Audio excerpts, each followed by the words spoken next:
Welcome to லிட்டிச் genres. இன்றைக்கு இந்த வீடியோவில் பாசபை, அதாவது ஒரு வழிப்போக்கன், இங்கிலீஷ் போமை பார்க்கலாம். இந்த போம் எழுதியது ராபர்ட் செமர் பிரிட்ஜஸ்.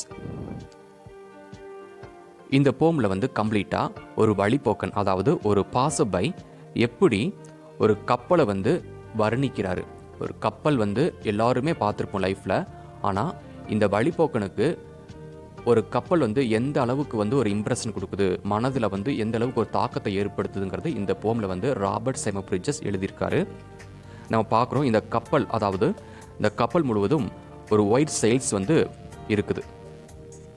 விச் மீன்ஸ் இந்த ஒயிட் கலரில் இருக்கக்கூடிய ஸ்ப்ரெட்டாக இருக்கிற பார்ட்ஸ் எல்லாமே செயில்ஸ்ன்னு சொல்லுவாங்க. அதாவது SIAIL, this is called sail. இது மட்டும் இல்லாமல் கம்ப்ளீட்டாக இந்த பேக்ரவுண்ட் ஆஃப் த சி எந்த அளவுக்கு அந்த வழிப்போக்கனுக்கு ஒரு இம்ப்ரெஷன் கொடுக்குதுங்கிறத இந்த போம் மூலமாக ராபர்ட் செமர் பிரிட்ஜஸ் சொல்லியிருக்காரு. ஸோ என்ன மாதிரியான இம்ப்ரெஷன் இந்த ஷிப்பு, அதாவது இந்த கப்பல் அவருடைய மனதிற்கு ஒரு பெரிய ஒரு தாக்கத்தை ஏற்படுத்துதுங்கிறத நம்ம இந்த வீடியோவில் பார்க்கலாம். அதுக்கு முன்னாடி இந்த பொயட்டோட லைஃப்பை நம்ம படிக்கணும். ராபர்ட் செமர் பிரிட்ஜஸ் இவர் ஒரு 1844 பிறந்திருக்காரு. 1930 இறந்திருக்கிறாரு இங்கிலாண்டில். இவர் 1913 1930 வரைக்கும் பொயட் லாரேட்டாக இருந்திருக்காரு. அது இங்கிலாந்து அரசுடைய ஒரு அரசவை கவிஞராக இருந்திருக்கிறாரு. இவருடைய எல்லா போமில் பார்த்தீங்கன்னா இவர் கிறிஸ்டியன் ஃபெய்த் தான் கம்ப்ளீட்டாக ஒரு இம்பார்ட்டன்ட் தீமாக யூஸ் பண்ணிப்பார். வாட் எவர் போயம்ஸ் அவர் எழுதியிருந்தாலும் அந்த போம் நான் படிக்கும்போது அதனுடைய அந்த மாரல் தீம் அப்படின்னா கிறிஸ்டியன் ஃபெய்த் தான். இந்த போமில் 3 ஸ்டான்ஸாஸ் இருக்குது. இந்த 3 ஸ்டான்ஸாவும் கம்ப்ளீட்டாக ஷிப்போடைய பியூட்டியவும் அதோடைய பேக்ரவுண்ட், அதனுடைய ட்ராவலிங்கை பற்றி கம்ப்ளீட்டாக அந்த வழிப்போக்கன் எந்த அளவுக்கு டிஸ்கிரைப் பண்ணுறாரு, எந்த அளவுக்கு அந்த ஷிப்போட பியூட்டி இவர் மனதில் ஒரு தாக்கத்தை ஏற்படுது, அது எந்த அளவுக்கு இவர் அந்த தாக்கத்தை வெளிப்படுத்துகிறாரு அப்படிங்கிறதா இந்த போமில் எழுதுது. இந்த போமில் பொயட் அண்ட் த ஷிப் இந்த 2 பேர் தான் இருக்கிறாங்க. வேறு எந்த கேரக்டரை பற்றியும் இந்த பொயட் பேசுறதில்ல. நம்ம இப்போ இந்த ஸ்டாண்ட்ஸ் ஆஃப் வைஸ் நம்ம படிக்கலாம். Whither, O splendid ship, thy white sails crowding. அதாவது அங்கே பாரு, இவ்வளோ அழகாக இந்த ஷிப்பு இருக்குதே. thy white sails crowding, இந்த கப்பல் எவ்வளவு அதாவது நிறைய செயில்ஸை தாங்கி கொண்டு போகுது. செயில்ஸ்னால் நமக்கு தெரியும், இந்த பார்ட் தான் என்னது, செயில்ஸு. ஸோ இந்த கப்பலை பார்த்த உடனே இந்த ஒரே ஒரு கப்பல் இந்த அளவுக்கு எவ்வளவு செயில்ஸை தாங்கி கொண்டு இவ்வளோ அழகாக இந்த கடலில் பிரயாணம் பண்ணுதே அப்படின்னு ஆச்சரியத்தோடு பார்க்குறாரு.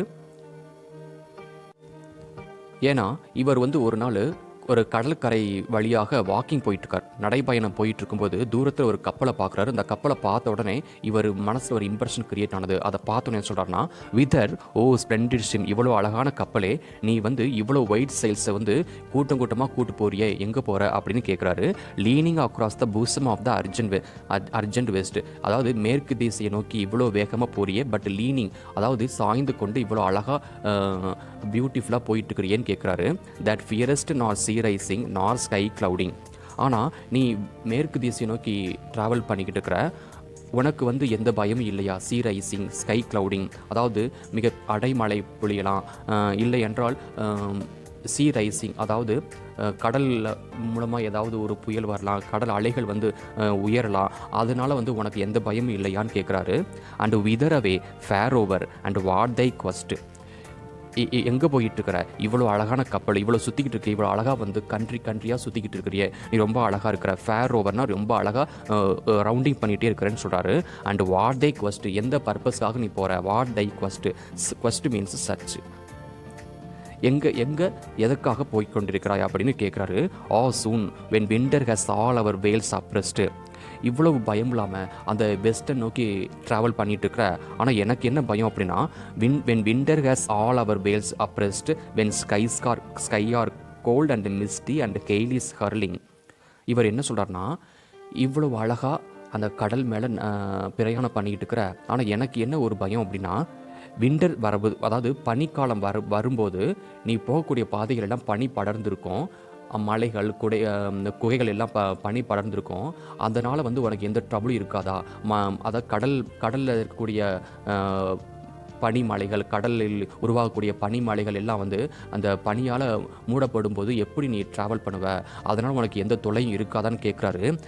When skies are cold and misty, வானம் வந்து கருத்து மிகவும் பனிமூட்டமாக இருக்கும்போது நீ ட்ராவல் பண்ண முடியுமா?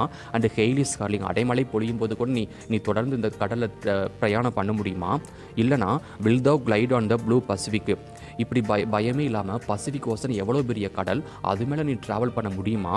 Or rest in a summer haven asleep thy white sails furling, இல்லைனா ஏதாவது கண்ட்ரியில் சம்மர் சீசன் எந்த கண்ட்ரியில் இருக்குமோ அந்த கண்ட்ரியில் ரெஸ்ட் எடுத்துட்டு அதற்கப்புறம் உன்னோட பிரயாணத்தை தொடர்வியா அப்படின்னு கேட்குறாரு. இதுதான் வந்து ஃபர்ஸ்ட் ஆன்சர் சொல்கிறாரு. ஃபர்ஸ்ட் ஆள் கம்ப்ளீட்டாக வந்து ஷிப்பை பார்த்து கொஸ்டின் கேட்குறாரு. நீ வந்து இந்த கடலை வந்து சேஃப்டியாக ரீச் ஆகிட்டு இருக்கன்னு தெரியுது, ஆனால் வின்டர் சீசன் வரும்போது, பனி மூட்டம் இருக்கும்போது, மழை பொழியும் போதெல்லாம் வந்து நீ இந்த மாதிரி அழகான ட்ராவலை வந்து நீ மேற்கு திசையை நோக்கி, அதாவது வெஸ்டர்ன் கண்ட்ரி நோக்கி உன்னால் ட்ராவல் பண்ண முடியுமான்னு ஒரு கொஸ்டின் மார்க்கோட இந்த ஸ்டான்ஸாவை முடிச்சுக்கிட்டாரு. அண்ட் தென் ஸ்டான்ஸா 2ல சொல்கிறாரு, I there before thee in the country that well thou ஸ்னோஸ்ட்.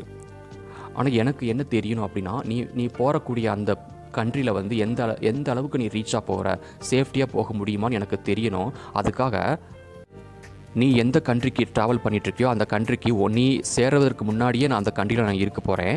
அங்கேருந்து உன்னை நான் பார்ப்பேன், நீ வந்து சேஃப்டியாக அந்த கண்ட்ரியை ரீச் ஆகிருக்கிறியா அப்படின்னு எனக்கு தெரியணும்.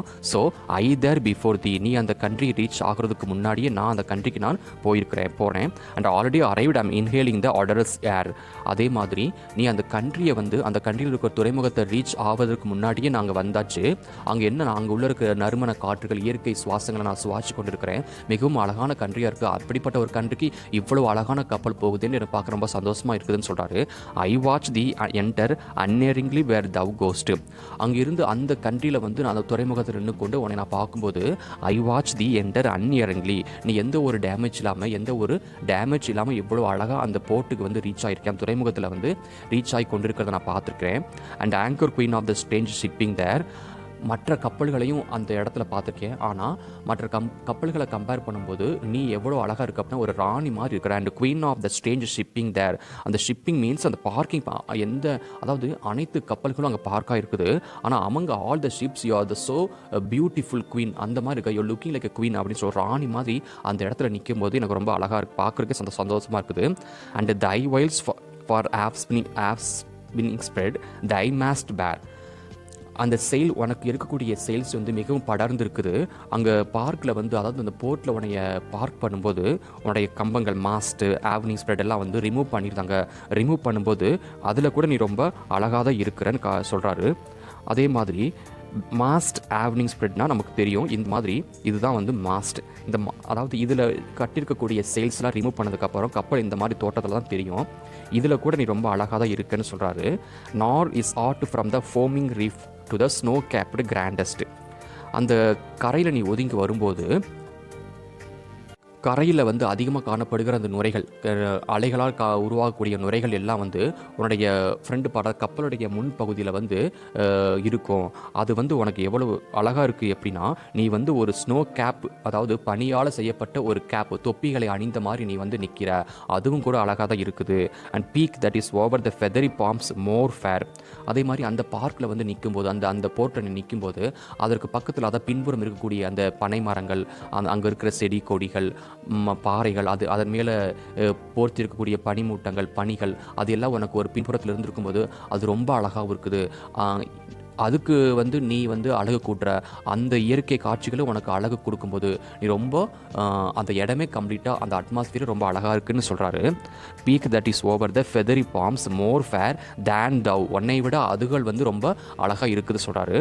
ஆனால் அதை காட்டிலும் நான் என்ன சொல்கிறேன், நீ தான் ரொம்ப அழகாக இருக்கிற, என்னோட கண்ணுக்கு நீ ரொம்ப அழகாக இருக்க, so upright, so stately and still thou standest, ஏன்னா நீ ரொம்ப அமைதியாக காணப்படுற. ஆனால் மற்ற அந்த நேச்சுரல் எலிமெண்ட்ஸ், அந்த இயற்கை காட்சிகள், ரொம்ப பறவைகளுடைய சவுண்டு, காற்றினுடைய சத்தங்கள் எல்லாம் கேட்குற, ஆனால் நீ மட்டும் இவ்வளோ ட்ராவல் பண்ணிட்டு இவ்வளோ அமைதியாக வந்து உட்காந்துருக்கிறியே, நீ தான் ரொம்ப அழகாக இருக்கிற அப்படின்னு இந்த கப்பலை வர்ணிக்கிறாரு.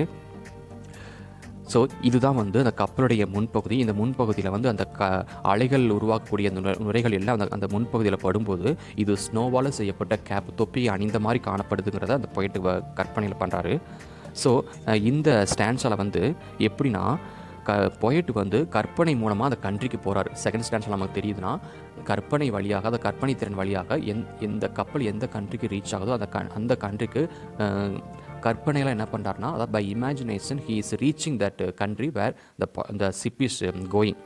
அங்கே போய் என்ன பண்ணுறாருனா he is looking over the ship. அந்த ஷிப்பு எந்த அளவுக்கு டேமேஜ் இல்லாமல் போகிறதுங்கிறத பார்க்குறாரு.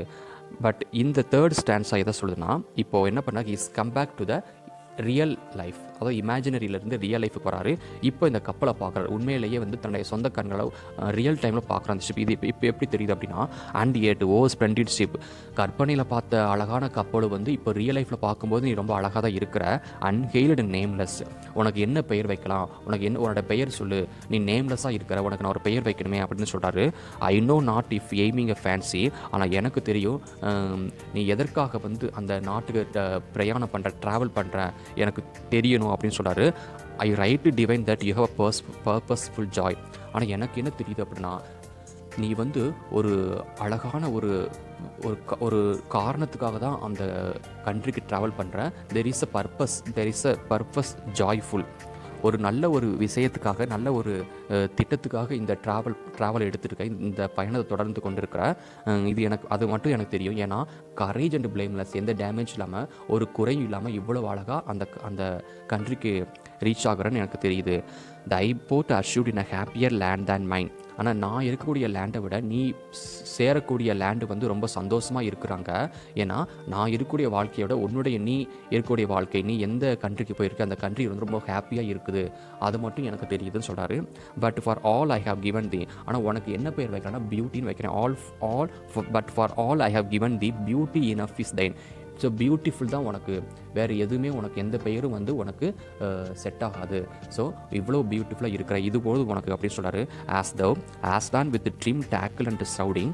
ஸோ இவ்வளவு செயில்ஸு, க்ளோத்து, மேஸ்ட், இது எல்லாம் உனக்கு உன் மேலே சுமந்து கொண்டு இவ்வளோ அழகாக, இவ்வளோ டேமேஜ் இல்லாமல் ஒரு மெஜஸ்டிக்காக நீ இவ்வளோ அழகாக ட்ராவல் பண்ணுற. From the proud nostril curve of prow's line, உன்னுடைய front part, prow's line means front part of the ship.